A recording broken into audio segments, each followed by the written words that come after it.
পাখা চালিয়ে তাহাজ্জুদ। আচ্ছা, আপনাদের এখানে দুই জমির মাঝখানে যেটা থাকে ওটাকে কি বলেন? আল। এই দেখেন, নবীজি বলেছেন, আমি বলি, প্রফেট মুহাম্মদ সাল্লাল্লাহু আলাইহি ওয়াসাল্লাম বলেছেন, লাআনাল্লাহু মান সারাকা মানারাল আরদি, ওই সমস্ত লোকেদের প্রতি আল্লাহর গজব, জাহান্নাম, যারা জমির আল চুরি করে করে জমি বাড়িয়ে নেয়। কত আলচোর চাচাইয়ের ভিতরে বসে আছে, আমি একটু বাস্তব কথাটা বললাম, খারাপ সেন্স দেবেন না। 2000 সালে ওয়াজ করছিলাম, জানেন, 2000 সালে ওয়াজ করছি পশ্চিমবঙ্গের দক্ষিণ 24 পরগনা জেলাতে। 2000 সাল তখন ওয়াজ করছি আমি। তো ওয়াজ 4 ঘন্টা ওয়াজ হয়ে গেছে, তো মোনাজাত হবে। মোনাজাতের আগে হঠাৎ দেখি একটা লোক পেছন দিক থেকে হাত তুলে বলছে, হুজুর আমার একটা প্রশ্ন আছে। আমি তো চমকে উঠেছি, হুজুর বলে চিল্লে উঠেছে মানে চুপ করে উঠেছি। বলুন বাবা, কি প্রশ্ন? বলে, ধরুন আমি সুন্দরবন জঙ্গলের ভিতরে অজু করে নামাজের মুসাল্লা বিছিয়ে নামাজ পড়ছি। এমত অবস্থায় আমার সামনে রয়্যাল বেঙ্গল টাইগার বড় একটা বাঘ এসে দাঁড়িয়ে হাজির। আমি এই মুহূর্তে কি করবো? নামাজ ছেড়ে দেবো না নামাজ পড়বো?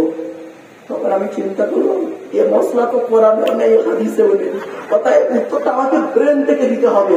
তখন আমি বলছি অত লোকের সামনে, বাবা ওই বাঘ দেখে যদি তোমার অজু থাকে তাহলে নামাজ পড়বে, আর অজু যদি না থাকে পালাবার লাইন করবে। তো বুঝতে পেরেছেন বাড়ি থেকে ভাবছি। চলো একবার দরুদ শরীফ, আল্লাহুম্মা সাল্লি আলা মুহাম্মাদিন ওয়া আলা আলি মুহাম্মাদ কামা সাল্লাইতা আলা ইব্রাহিম ওয়া আলা আলি ইব্রাহিম ইন্নাকা হামিদুম মাজিদ। আল্লাহুম্মা বারিক আলা মুহাম্মাদ ওয়া আলা আলি মুহাম্মাদ কামা বারাকতা আলা ইব্রাহিম ওয়া আলা আলি ইব্রাহিম ইন্নাকা হামিদুম মাজিদ। অসুবিধা নেই বাবা, আর একটু হবে না? বন্ধ করতে হবে? আর একটু হবে? আলহামদুলিল্লাহ। যাই হোক, চলো এগিয়ে যাচ্ছি। এবারে এতক্ষণ আপনাদের কাছে আলোচনা করেছি সৃষ্টিকর্তা সম্পর্কে, সংক্ষিপ্ত আলোচনা করেছি, তাই 2 ঘন্টা আলোচনা হয়ে গেছে। সৃষ্টিকর্তা সম্পর্কে একটু আলোচনা করলাম। চলো এবার আসছি দ্বিতীয় পর্ব। আমি বলেছিলাম আমার আলোচনা হবে 3টে পর্বে, মনে পড়ছে? 1 নম্বর হলো সৃষ্টিকর্তার আলোচনা, সংক্ষেপে বলে দিলাম। 2 নম্বর আলোচনা হবে কি? নবীদের আলোচনা, মনে পড়ছে আপনাদের? হ্যাঁ, চলো নবীদের পরিচয় কটা বলেছিলাম, মনে আছে? 3টে। কটা? 3টে। কি কি? 1 নম্বর, যিনি নবী হবেন তার চরিত্র উত্তম হতে হবে। পৃথিবীতে যত নবী এসেছেন প্রত্যেক নবীর চরিত্রকে আল্লাহ পাক উত্তম করে পাঠিয়েছে। জোরে বলুন সুবহানাল্লাহ। কোন নবীর চরিত্র খারাপ নয়। 2 নম্বর, নবী যিনি হবেন তার উপরে আল্লাহর তরফ থেকে ওহী নাযিল হতে হবে। 3 নম্বর, যিনি নবী হবেন তার দ্বারাই অলৌকিক ঘটনা ঘটতে হবে, 1টা হোক বা 50টা হোক। পৃথিবীতে যত নবী এসেছেন প্রত্যেক নবীর মাধ্যমে আল্লাহ পাক এই পৃথিবীতে 1 থেকে 50টার ভিতরে মুজিজা বা অলৌকিক ঘটনা দেখিয়েছেন। কিন্তু আমার নবী, বিশ্ব নবী, কুল কায়নাতের রাসূল হযরত মুহাম্মদ সাল্লাল্লাহু আলাইহি সাল্লামের মাধ্যমে আল্লাহ রাব্বুল আলামিন এই পৃথিবীতে 1000-এরও বেশি মুজিজা দিয়েছেন। জোরে বলুন।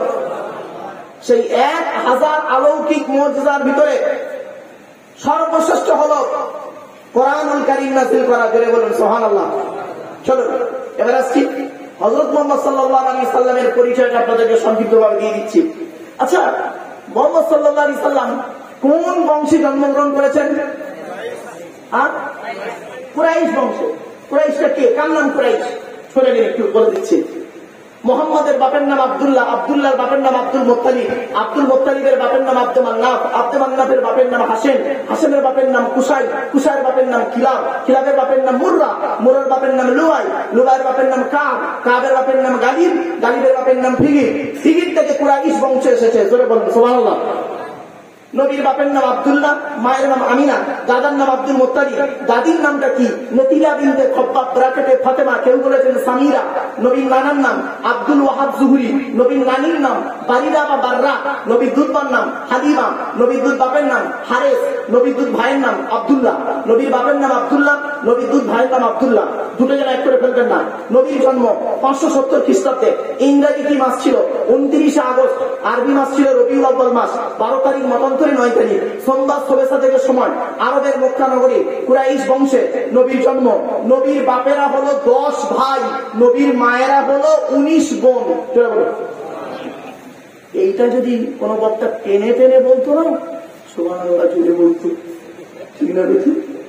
আসলে আমি গল্প আকারে বলছি তো, এই জন্য আপনাদের ইন্টারেস্ট লাগছে, অনেক অসুবিধা হচ্ছে নাকি? চলো এবার আসছি, নবীর বাপেরা ক ভাই? 10 ভাই, নবীর মায়েরা 19 বোন। তো নবীর 9টা চাচা, 18টা খালা, 6টা ফুপু। ফুপু বলছে বাপের বোন, কি বলেন? ফুপু। 6টা ফুপু, 7টা ছেলে মেয়ে। আসুন, নবীর 9টা চাচার নাম কি? বড় চাচার নাম হারেস, জুবায়ের, মুকাইয়িন, ফাইদা, জাইদা, আবুল আহাব, হামজা, আব্বাস, আবু তালেব। নবীর বাপ হলো আব্দুল্লাহ। তো এখানে তো আবু জাহালের নাম তো নেই। আবু জাহাল নবীর নিজের চাচা নয়।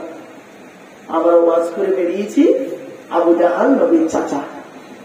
আমি 9টা চাচা নাম বলে দিলাম আপনাদেরকে, অনুরোধ করে বলে যাচ্ছে একটু একটু চিন্তা ভাবনা করে।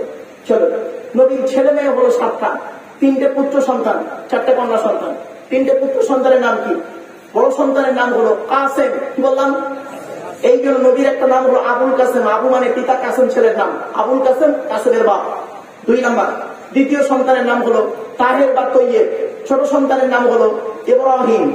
এই 3 সন্তান, পুত্র সন্তান বাল্যকালেই মারা যায়। ক্লিয়ার?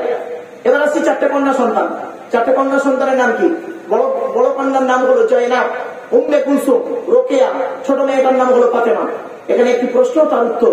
কি প্রশ্ন, তার উত্তর শুনে নিন। আচ্ছা, আরবে কি পুরুষের সংখ্যা কম ছিল? আরে বলুন না, যথাযথ সংখ্যা ছিল। তো মুহাম্মদ সাল্লাল্লাহু আলাইহি সাল্লাম তার ছোট কন্যা, আদরের ছোট কন্যাকে আলীর সঙ্গে বিবাহ দিতে গেলেন কেন? আলীকে জামাই করতে গেলেন কেন? আলী তো কোটিপতি ছিলেন না, কোটিপতি ছিলেন না, আলীকে জামাই করতে গেলেন কেন? অনেক কারণ ছিল, শুনে নিন। তার মধ্যে অনেক কারণ ছিল, তার মধ্যে 2টো কারণ আপনাদের বলছি। আচ্ছা, মহিলারা ওয়াজ শুনছে আপনাদের গ্রামে? হ্যাঁ, এই মা বোনেরা ভালো করে শুনে নাও আজকে। 2টো কারণ কি কি? এখান থেকে একটা শিক্ষা নিয়ে নিন আপনারা। আপনাদের যাদের কন্যা সন্তান আছে, যাদের বোন আছে, কন্যা আছে, তারা কোন ছেলেকে জামাই করবেন শুনে নিন। যাকে তাকে জামাই করবেন না। যে পুরুষের মধ্যে 2টো গুণ পাবেন, 2টো গুণ পাবেন, সেই পুরুষকে জামাই করবেন, মনে রাখবেন। আর কোন নারীকে বৌমা করবেন, কোন মেয়েকে বৌমা করবেন, কোন মেয়েকে বিবাহ করবেন, এই কোরআনে আছে। যে মেয়ের